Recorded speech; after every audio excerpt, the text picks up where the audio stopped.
শিশুলীলা দিনেক যশোদানন্দ জয়া আপুনি মথন্ত দধি গয়া কৃষ্ণৰ শৈশৱ লীলাক স্মৰি কৃষ্ণ গীত গাৱন্ত সুন্দৰী খোম বস্ত্ৰ পিন্ধি দিব্য আছে কটিত মেখেলা বান্ধি আছে পুত্ৰ স্নেহে স্ৰৱে দুয়ো স্তন আজৰন্তে লৰে ঘনে ঘন ৰুণ জোন কেউৰ কংকন শ্ৰম জলে উজ্জ্বল বদন কৰ্ণত কুণ্ডল দলে আতি খহি পৰে খপাৰ মালতী এহি মতে মথন্তে প্ৰয়াসী মাৱক ধৰিলা কৃষ্ণে আশী মথনিত ধৰিয়া নিষেধি মথিবাক নেদে আউৰ দধি সাক্ষী কলে ললিলা নন্দ জয়া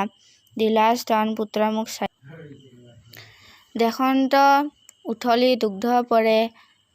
পুত্ৰ এৰি গল্যন্ত লবৰে স্তন পিউৱে নাপায়া কৃষ্ণৰ কাম্পে কপে অৰুণধৰ দশন কামৰি আতি চান্দ শিলাই ভাঙিলা দধি ভাণ্ড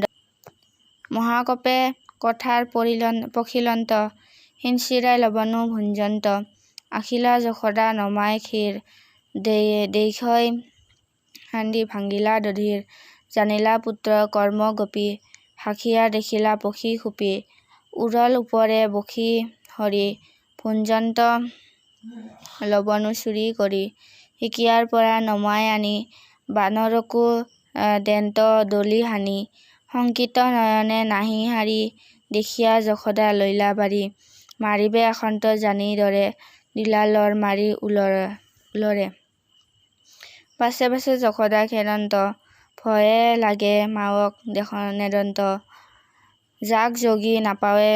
ধ্যানত হেন হৰি পলান্ত ভয়ত পুত্ৰক খেদন্ত মহাসতী শ্ৰোণী ভৰে আক্ৰমিলা গতি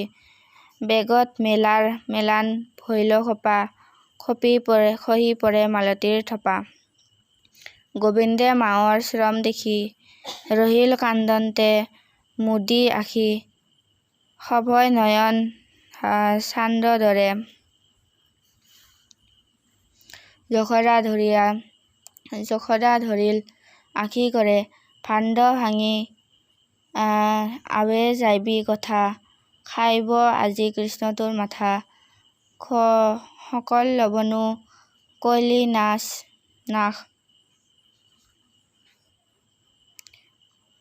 শুনি প্ৰভু ভৈলা মহাত্ৰাস দেখি বাৰী এৰিলা হাতী কৃষ্ণক বান্ধিবে ভৈলা মাতি নাহি আদি অন্ত পূৰ্বাপৰ পূৰ্ণ ব্ৰহ্ম জগত ঈশ্বৰ তাহাংগ তনয় মানি বলে যশোদা বান্ধন্ত উদুক হলে বান্ধন্ত কৃষ্ণক আনি ধৰি নজৰে আঙ্গুল দুই জৰি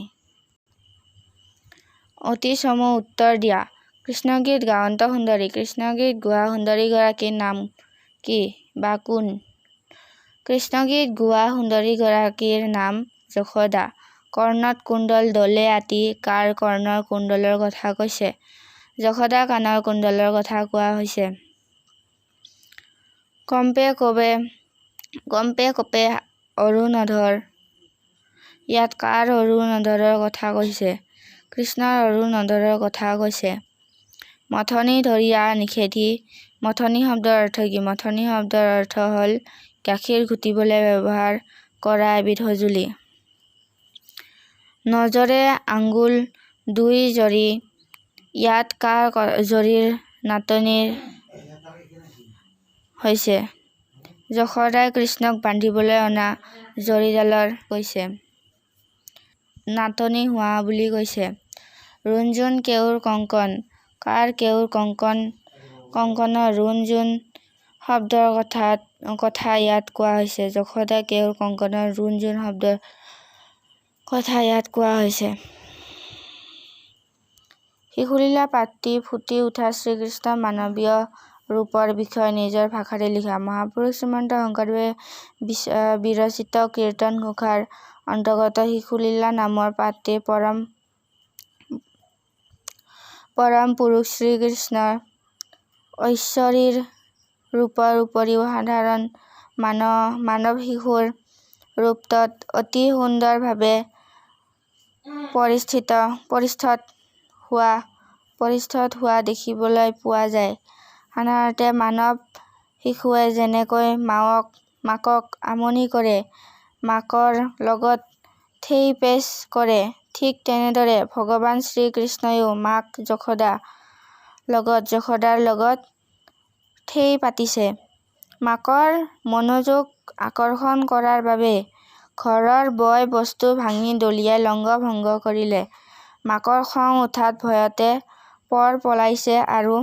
মাকৰ ভাগৰ লগা দেখি তেওঁ মাকৰ হাতত ধৰা দিছে। শিশুলীলাৰ আখ্যান ভাগ কৃষ্ণই কৰিছে চিৰন্তন শিশুৰ এক মোহনীয় ৰূপ। এতিয়া যেন আমাৰ চিনাকি এক শিশুৰহে দুষ্টালি। ৩ শংকৰদেৱৰ মহত্তম সৃষ্টি কীৰ্তন-ঘোষাৰ বিষয়ে এটি চমু টকা লিখা। মহাপুৰুষ শ্ৰীমন্ত শংকৰদেৱৰ সাহিত্যিক জীৱনৰ কীৰ্তিস্তম্ভ হ'ল নাম প্ৰসংগৰ উপযোগী হিচাপে ৰচনা কৰা এই কাব্য গ্ৰন্থ মহাপুৰুষৰ দ্বাৰা প্ৰৱৰ্তিত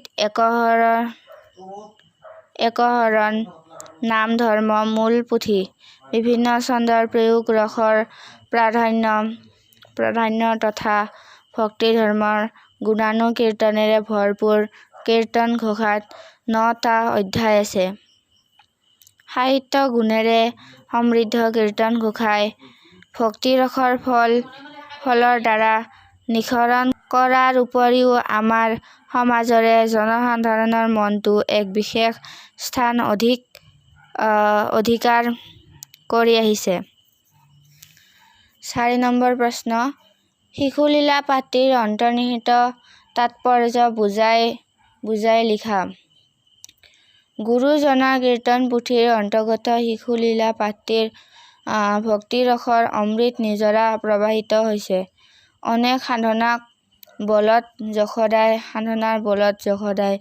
জগতৰ স্ৰষ্টা কৃষ্ণক পুত্ৰ ৰূপে লাভ কৰিছে। পৰম ব্ৰহ্ম